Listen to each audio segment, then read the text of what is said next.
A continuación, Comunicación y Lenguaje Etapa 1 Primaria PEAC. Bienvenidos a este espacio educativo Aprende en Casa. Yo soy María Fabiola Gómez Lic. ¿Me acompaña? Gloria Edwiges Moreno Gutiérrez. Somos tutoras del programa de educación primaria para adultos extraescolar PEAC. Y en esta sesión desarrollaremos la lección Matemática. La historia de mi vida. En ella aprenderán de forma integrada los temas de las áreas de comunicación y lenguaje, Ciencias sociales, ciencias naturales y tecnología. Si en su casa hay un joven o adulto con discapacidad, está invitado a participar en este momento de aprendizaje. Todos podemos aprender. Le motivo a poner atención. La historia de mi vida. La historia de mi vida es un relato personal sobre la propia existencia. En otras palabras, se trata del testimonio que ofrece una persona en relación con sus vivencias personales. En este tipo de relatos pueden hacerse por escrito o de forma oral. En esta sesión, usted aprende aspectos personales que le sirven para fomentar su desarrollo integral y los temas son: la vida del ser humano está integrada por luces y sombras. Las funciones del sentido del tacto y la huella dactilar como una identificación única del ser humano. El diptongo. Escribir números de 4 cifras. Artesanías de barro. Fabi, le comento que en muchos pueblos de Guatemala se trabaja el barro, pero tal vez los lugares más conocidos son Chinautla y Totonicapán. Chinautla es parte de la cultura Pocomán. Es increíble observar la forma en que se moldea el barro para elaborar un comal, las ollas y las diversas formas que al final sirven para el comercio. El proceso es interesante, requiere de mucha atención y mucho cuidado. Las personas que se dedican a la elaboración de trastos diversos de barro, moldean el barro, son los alfareros.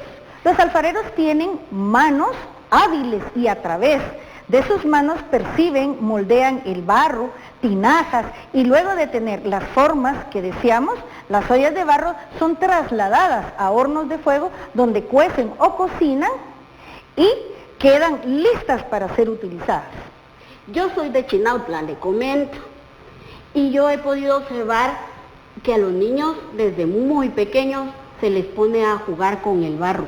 Desde los primeros años aprende a ser alfarero. Y esto requiere de mucho tiempo. Es un arte maravilloso, porque es moldear la figura, es quitar los excesos, es seguir los procesos de elaboración. Sí, Fabi, es fascinante escucharla y saber que a través del sentido del tacto en las manos del alfarero realizan un proceso interesante para realizar estas artesanías diversas de barro. Cuénteme, Fabi, ¿tiene utensilios de barro en su casa? Claro que sí, me gustan las figuras de barro, tengo una colección de ellas y es uno de mis pasatiempos preferidos. Tengo maceteros y floreros y he comprobado, fíjese bien, que las flores son más frescas en los utensilios de barro, en los floreros. En los diferentes mercados podemos observar las artesanías elaboradas de barro y apreciar los procesos que se realizan para que estén a la venta, diferentes artículos para uso decorativo y de cocina. La elaboración de artesanía tiene una historia o ciclo de vida, tiene un antepasado, tiene un antes, que es el pasado, y un después, que es el presente. Veamos. Exacto. Ustedes pueden observar nuestras figuras de barro que tenemos aquí en este espacio. Vamos a ver que hay un antes, que es el pasado. El barro es un proceso del horno de fuego. Se coloca, se va a recolectar el barro, se va haciendo polvo, se cuela para que no tengan piedrecitas y quede una excelente figura de barro para uso de la casa. Entonces esto es un proceso. Después de que está elaborada la figura de barro, el florero, el macetero, las tinajas, los comales, estos se colocan a fuego para que puedan ser horneados. Entonces ese es el proceso antes para poder utilizar un utensilio de barro. Pero después queda un hermoso florero, como el que ustedes pueden observar en ese dibujo, en esa figura. El después es esa belleza ya decorada para su uso. Y fíjese, señor Gloria, que la vida es la suma de esas situaciones pasadas que nos hacen ser quienes somos en el presente. La historia de vida es un relato con los sucesos que una persona vivió a lo largo de su existencia. La historia de vida, por lo tanto, suele resumir hechos importantes de la existencia del individuo. La historia de vida es un eco del pasado y la ventana para el futuro. Esto sucede desde la fecundación hasta que la persona muere. Muy bien, vamos a hacer entonces un ejercicio.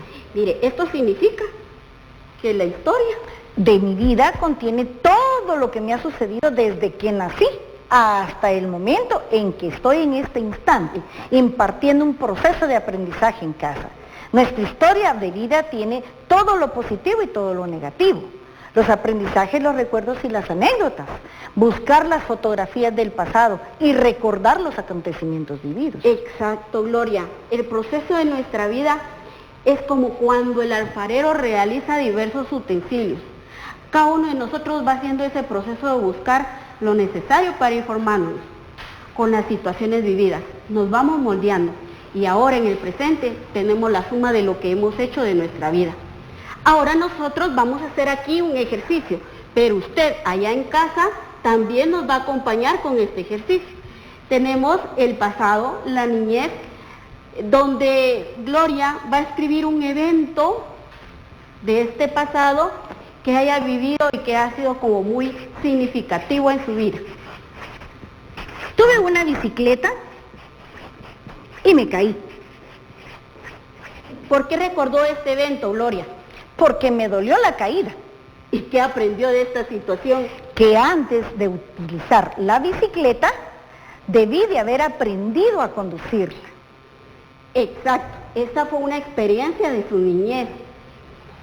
Pero ahora vamos al presente, aquí donde estamos ahora.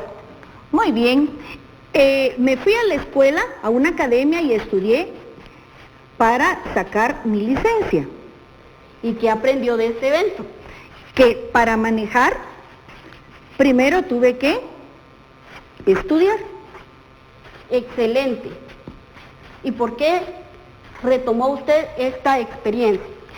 Porque recordé que anteriormente tendría que haber aprendido a manejar la bicicleta para no caerme. Y actualmente tuve que ir a la academia a estudiar para sacar la licencia de conducir, porque si no, hubiera cometido muchas imprudencias vehiculares. Exacto. Entonces, parte de nuestras experiencias de la vida incluyen estas situaciones que nos van dejando ciertas lecciones. Correcto. Muy bien. Parte de las experiencias y todo esto, de la historia de nuestra vida, incluyen los abrazos que percibimos de las personas que nos tienen mucho cariño y de las actitudes que nos tienen estas personas y percibir gracias al sentido de nuestra piel. Y nos permite sentir caricias. Estas caricias definitivamente son las que nosotros necesitamos para que nos apapachen, aunque actualmente pues tenemos que evitarlas hasta que termine esta emergencia. Luego tenemos sentir frío. El sentir frío. ¿Qué significa el sentir frío? Obviamente, nosotros necesitamos sentir con el sentido del tacto el frío, y el mismo sentido del tacto nos va a proteger en contra de eso, haciéndonos temblar cuando tenemos demasiado frío. Fabi. Sentir calor. Muy bien, estamos en época de verano y entonces actualmente sentimos demasiado calor, y cuando sentimos ese calor necesitamos estarnos refrescando. ¿Por medio de qué sentidos que percibimos esta sensación de calor? Del sentido de la piel. Exacto. Nuestro sentido del tacto es un órgano que está justamente en toda nuestra piel, no está específicamente en nuestro cuerpo. Entonces es muy importante tenerlo esto en cuenta. Gloria, usted nos hablaba de que ¿cómo se llama? En este momento no podemos recibir abrazos, ¿verdad? Correcto, no podemos recibir abrazos por medio del sentido del tacto, obviamente, por la emergencia que estamos pasando.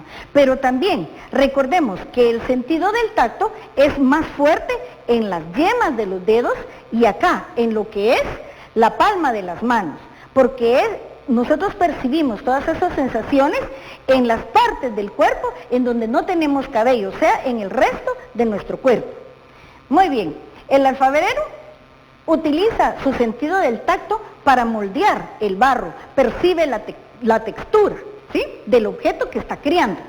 Fabi, ¿sabe cuál es el órgano principal del sentido del tacto? Por supuesto, es la piel.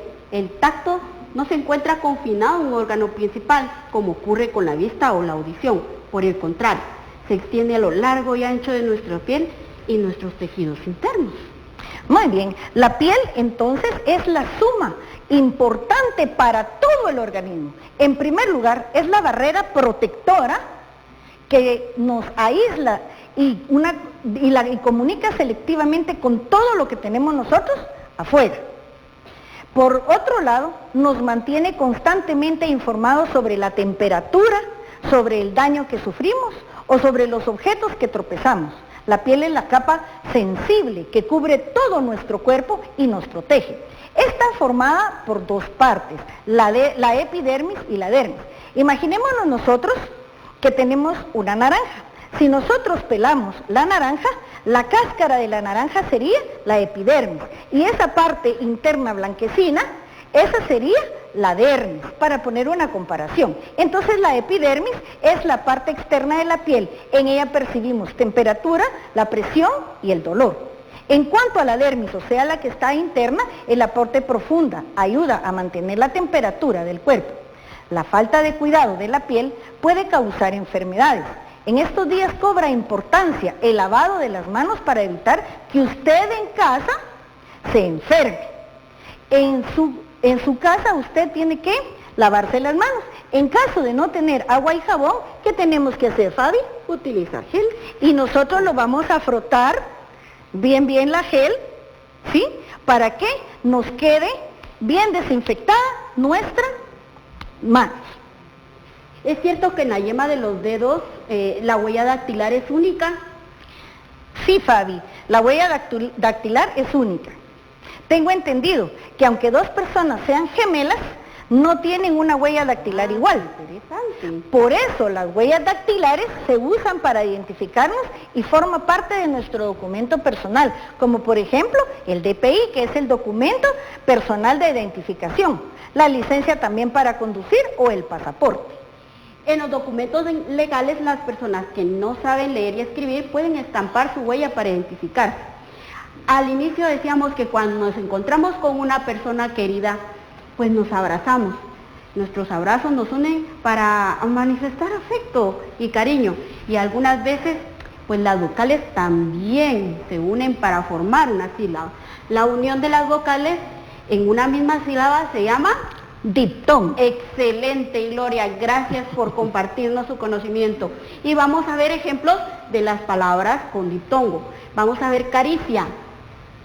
Y el diptongo se encuentra en las dos vocales I y A.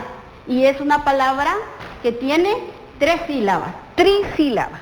Caricia. Excelente. Y luego seguimos con esa palabra que acabamos de decir, huella. Huella. Es un diptongo. Tiene 2 sílabas. 2 vocales, que es la U y la E. Y es una palabra que tiene 2 sílabas. Luego continuamos con la palabra historia. Historia. Y el diptongo lo encontramos en las vocales I y en la vocal A. Es una trisílaba. En casa usted en el periódico puede buscar más ejercicios, leer las palabras con diptongo e identificarlas. En el diptongo vimos que para escribir algunas palabras unimos en nuestro sistema utilizamos nuestro sistema de numeración, ¿verdad? Entonces ahora vamos a ver un poco sobre cómo escribimos cifras. Bueno, como vimos anteriormente, El diptongo, que para escribir algunas palabras unimos vocales, en nuestro sistema de numeración vamos a escribir cantidades de 4 cifras. Por ejemplo, veamos este ejemplo. Etelvina inicia a escribir su historia de vida y redacta que es originaria de San Lucas, Tolimán, Sololá, y que la fecha de su nacimiento es el 21 de diciembre de 1996. Muy bien, entonces acá nos vamos a concentrar en el número del año en que nació Etelvina, que es 1996. Y para eso nosotros vamos a colocar en orden la numeración. Por ejemplo, el 6 debajo de las unidades, el 9 debajo de las decenas y el siguiente 9 debajo de las centenas. Luego el 1 lo vamos a colocar en las unidades de millar. Recordemos que el orden en matemática es importante porque posteriormente servirá para realizar otras operaciones como la suma, en fin. En esta sesión usted puede aprender que la historia de mi vida es la suma de las experiencias positivas o negativas.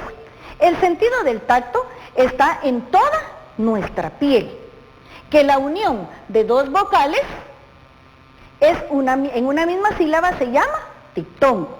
Y en matemática lo importante es el orden. Es importante en especial al momento de escribir las cantidades. La sesión ha finalizado.